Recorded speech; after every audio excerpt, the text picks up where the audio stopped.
1860년 10월 18일, 영국군 3,500명이 세계에서 가장 아름답다 불리던 정원에 불을 질렀다. 불길은 사흘 동안 꺼지지 않았고 그 속에서 청나라 268년의 자존심도 함께 무너졌다. 하지만 이 불은 그날 갑자기 시작된 것이 아니었다. 시간을 130년 전으로 돌려보면 모든 시작은 아주 작은 아편 봉지 하나였다. 당시 누구도 예상하지 못했다. 그 작은 봉지가 훗날 한 제국의 몰락으로 이어질 거라는 것을. 이제 그 시작으로 돌아가 보자. 시계를 130년 전으로 돌려보자. 1729년 청나라 자금성. 이해 옹정제는 세계 최초로 아편 거래와 흡연을 금지하는 칙령을 내린다. 당시 청으로 들어오던 아편은 연간 약 200상자. 지금 기준으로 보면 의약품에 가까운 수준이었다. 하지만 아무도 예상하지 못했다. 100년 남짓 뒤 이 숫자가 제국을 뒤흔들 만큼 불어나게 될 줄은. 모든 시작은 결국 작은 봉지 하나였다. 당시 청나라는 세계에서 가장 부유한 제국이었다. 18세기 청의 GDP는 전 세계의 약 35%. 오늘날로 치면 미국과 중국 그리고 EU를 하나로 합쳐놓은 수준의 거대한 경제권이었다. 반면 영국은 청으로부터 차와 비단, 도자기를 사들이며 막대한 양의 은을 쏟아붓고 있었다. 멀리서 보면 나라 전체의 돈이 매달 찻값으로 빠져나가는 셈이었다. 결국 영국은 새로운 돌파구를 찾기 시작한다. 1793년 영국은 맥카트니 사절단을 베이징으로 보낸다. 요구는 4가지였다. 새로운 무역항 개방, 베이징 주재 공사관 설치, 영국 상인을 위한 섬 할양, 그리고 광저우 무역 규제 완화. 하지만 걸륭제의 대답은 단호했다. 천하에는 모든 것이 갖추어져 있다. 그러니 너랑케의 물건은 필요 없다. 청나라는 스스로를 세계의 중심이라 믿고 있었다. 그리고 그 자신감은 곧 거대한 착각이 된다. 거절당한 영국은 약 50년 뒤 전혀 다른 방법으로 청의 문을 두드리기 시작한다. 하지만 영국의 카드는 사실 그보다 훨씬 전부터 준비되고 있었다. 1773년 영국 동인도에서는 인도 벵골 지역의 아편 전매권을 손에 넣는다. 당시 총독은 워런 헤이스팅스. 벵골에서 생산된 아편은 캘커타 경매장을 거쳐 광저우로 흘러들어갔다. 경로는 단순했다. 하지만 수익은 비정상적이었다. 상자 하나에 붙는 이익만 약 400%. 그리고 하나의 거대한 삼각형이 완성된다. 인도의 아편은 청으로 들어가고 청의 은은 영국으로 빠져나가고 영국의 면직물은 다시 인도로 팔려나갔다. 이 구조가 한 번 돌 때마다 영국의 막대한 무역 적자는 흑자로 뒤집혔다. 여기서 한 가지는 반드시 짚고 넘어가야 한다. 당시 영국은 자국 내에서는 아편 사용을 의약품 용도로 엄격히 제한하고 있었다. 그러면서 동시에 식민지 인도에서 생산한 아편을 청나라에 대량으로 밀어넣었다. 이 모순된 두 문장이 같은 시대에 동시에 존재했다. 그리고 숫자는 점점 향실감을 잃기 시작한다. 1810년 4,500상자, 1820년 1만 상자, 1833년 3만 상자, 그리고 1838년 마침내 4만 상자에 도달한다. 아편 한 상자는 약 63kg, 4만 상자는 약 2,500톤, 25톤 트럭 100대 분량의 마약이 단 1년 만에 청나라로 들어간 셈이었다. 도입부에서 언급했던 1729년의 200상자, 그 숫자는 109년 만에 정확히 200배가 된다. 같은 해 청 정부가 추산한 아편 중독자는 최소 400만 명에서 최대 1200만 명. 그리고 이 흐름은 멈추지 않았다. 19세기 말에는 성인 남성의 약 27%가 아편을 경험한 것으로 집계된다. 경제 역시 함께 무너지고 있었다. 1820년대 청나라에서 빠져나간 은은 연간 약 200만 온스. 하지만 1830년대에는 900만 온스를 넘어선다. 제국의 혈관에서 은이 빠져나가고 그 자리를 아편이 채워가기 시작했다. 그리고 1839년 이 흐름을 처음으로 정면에서 막아세우려 한 인물이 광저우에 도착한다. 그 인물의 이름은 임칙서. 당시 청나라의 황제는 도광제였다. 청황실에서는 드물 정도로 검소한 인물이었다. 옷이 해지면 새로 만들기보다 헝겊을 덧대 입었다는 기록까지 남아있다. 그 도광제가 1838년 마지막 날 임칙서를 흠차 대신으로 임명한다. 임칙서는 이미 강서와 호남에서 8개월 동안 아편 단속을 밀어붙이며 이름을 알린 강경파였다. 그리고 1839년 3월 마침내 광저우에 도착한다. 많은 사람들은 임칙서가 아편을 불태웠다고 기억한다. 하지만 실제로는 조금 다르다. 그는 아편을 녹였다. 광저우 외곽 둥관시 후먼진, 주강이 바다와 만나는 지점이었다. 임칙서는 그곳에 거대한 인공 연못 2개를 파괴한다. 연못에 바닷물을 채우고 압수한 아편을 잘게 부순 뒤 소금과 생석회를 섞어 화학적으로 분해했다. 그리고 썰물이 되면 그 혼합물을 그대로 바다로 흘려보냈다. 불로 태운 것이 아니라 완전히 녹여 폐기한 것이다. 그 규모는 상상을 넘었다. 외국 상인들에게서 압수한 19,187상자, 현지 압수품 약 2,000자루, 합치면 약 2만 상자, 무게로는 약 1,000톤이었다. 노동자 500명이 무려 23일 동안 작업에 매달렸다. 같은 해 임칙서는 빅토리아 여왕 앞으로 공개 서한까지 보낸다. 그 안에는 이런 문장이 적혀 있었다. 당신의 양심은 어디에 있습니까? 이 편지가 실제로 여왕에게 전달됐는지는 지금도 확실하지 않다. 하지만 임칙서가 공개적으로 이 문장을 적어보냈다는 사실만큼은 분명하다. 그리고 그 순간부터 상황은 빠르게 전쟁으로 향하기 시작한다. 영국 무역감독관 찰스 엘리엇은 영국 상인 전원을 마카오로 철수시킨다. 1839년 7월, 카오룽의 작은 어촌에서 술에 취한 영국 선원들이 청나라 주민 임유희를 살해한다. 임칙서는 범인 인도를 요구했다. 하지만 영국은 거부했다. 곧이어 임칙서는 마카오에 있던 영국인들을 추방한다. 그리고 9월 4일, 카오룽 앞바다에서 영국 선단과 청나라 목조범선인 정크선 사이에 첫 무력 충돌이 벌어진다. 표면상 이유는 식량 거래였다. 하지만 이미 양측 모두 전쟁을 피할 생각은 사라진 상태였다. 11월 3일, 첫 천비해전. 일부 학자들은 이 순간을 1차 아편 전쟁의 실질적인 시작으로 본다.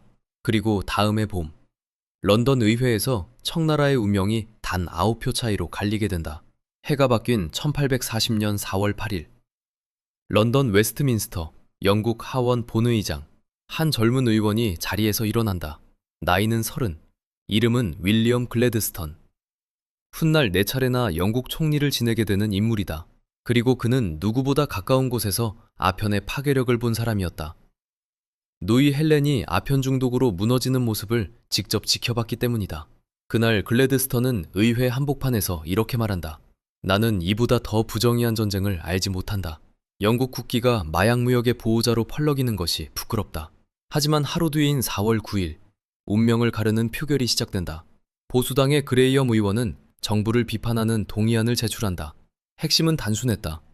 청나라와의 무력 충돌을 밀어붙인 정부의 책임을 묻겠다는 것.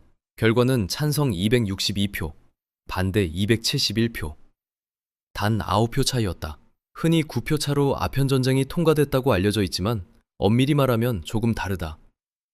정확히는 전쟁을 비판하려던 동의안이 9표 차로 부결된 것이다. 그리고 그 순간 전쟁은 사실상 멈출 수 없게 된다. 곧바로 전쟁 예산안이 통과된다. 그리고 같은 해 6월, 영국 원정군이 광동성 해안의 모습을 드러낸다. 병력 약 4,000명, 군함 16척, 수송선 27척, 그리고 증기기관을 장착한 최신 함선들까지.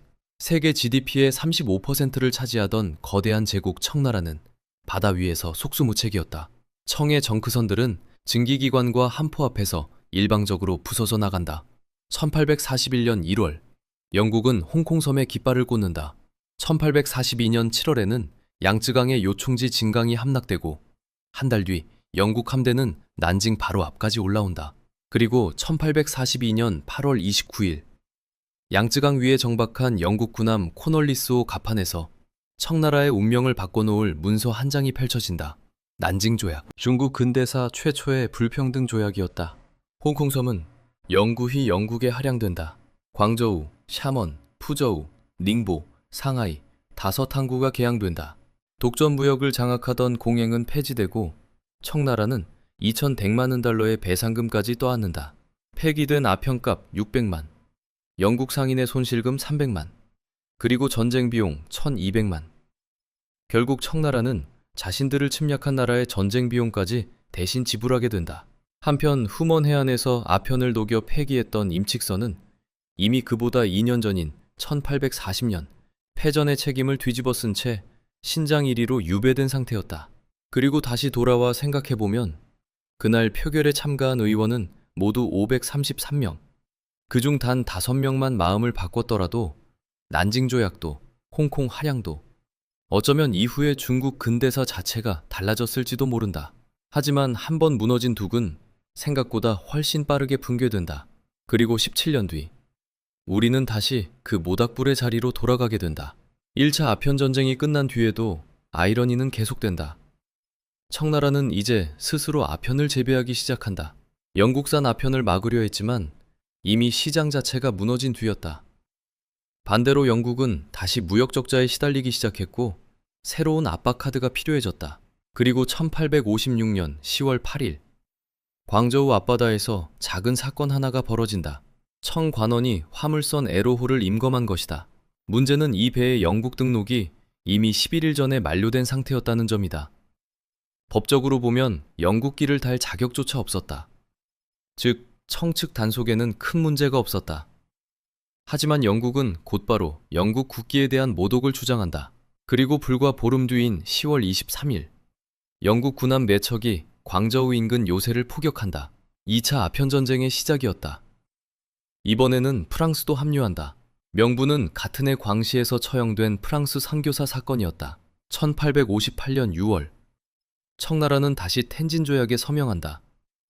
추가로 10개의 항구가 개항되고 외국 공사관이 베이징에 상주할 수 있게 된다. 기독교 선교의 자유도 공식 문서에 명시된다. 그리고 그해 말, 상하이 후속 협상에서 아평무역은 마침내 공식적으로 합법화된다. 한 번 뚫린 문은 이제 걷잡을 수 없이 열리기 시작했다. 그리고 1860년 10월 6일, 영국 프랑스 연합군 1만 8천 명이 베이징 서북부 황실정원 단지로 진입한다. 그 이름은 원명원. 1707년 강희제가 황자였던 옹정제에게 하사한 뒤 5대 황제에 걸쳐 확장된 거대한 황실정원이었다. 면적은 약 3.5제곱킬로미터, 축구장 약 490개 규모였다. 걸륭제는 여기에 서양 선교사 카스틸리어를 동양과 서양의 미술, 건축, 조경이 한 곳에 모여있던 공간. 당시 사람들은 원명원을 세상에서 가장 아름다운 정원이라 불렀다. 그리고 며칠간의 약탈 끝에 1860년 10월 18일, 영국은 원명원 방화를 결정한다. 명분은 영국 사절단 인질 19명이 사망한 사건에 대한 보복, 그리고 청황실의 자존심을 꺾어 협상을 강제하겠다는 의도였다. 결정을 내린 사람은 영국 고등판무관 엘긴경. 그날 영국군 3,500명이 정원 곳곳에 불을 붙인다. 불길은 사흘 동안 이어졌다. 프랑스군은 약탈에는 참여했지만 방화에는 반대하며 빠져 있었다. 도입부에서 이야기했던 그 거대한 모닥불, 바로 이 자리였다. 그리고 같은 달, 청나라의 굴욕은 끝나지 않는다. 1860년 10월 14일, 러시아는 별도의 베이징 조약을 통해 외만주 약 40만 제곱킬로미터를 가져간다. 훗날 블라디보스토크가 세워지는 땅이었다. 그리고 10월 24일, 청나라는 영국 프랑스와 다시 베이징 조약을 체결한다. 카오룬반도 할양, 텐진 추가 개항, 그리고 아평무역의 공식 합법화. 황제 한풍제는 피난길에 오른 뒤 끝내 베이징으로 돌아오지 못한다. 1861년 열하행궁에서 30의 나이로 사망한다. 뒤이어 6사의 동치제가 즉위하고 그 뒤에는 몰락은 더 빨라진다. 근대화를 시도했던 양무운동은 1895년 청일전쟁 패배와 함께 사실상 실패로 끝난다. 그리고 1912년 청나라는 268년 만에 역사 속으로 사라진다. 1842년 홍콩섬, 1860년 카오룽, 1898년 신계 99년조차. 이 세 조각은 1997년 7월 1일 홍콩 반환으로 비로소 하나의 매듭을 맺게 된다. 한편 청의 마지막 황제 푸이는 1959년 특별 사면 이후 베이징 식물원의 정원사로 살아간다. 그리고 1967년 생을 마감한다. 268년 제국의 마지막 자리도 결국 정원사였다. 처음에 그 모닥불은 하루아침에 피워진 것이 아니었다. 1729년 작은 아평봉지 하나에서 시작됐고 1839년 후먼 바닷가에 23일 동안 커져갔으며 1840년 런던 의회의 단 9표 차로 방향이 결정됐다.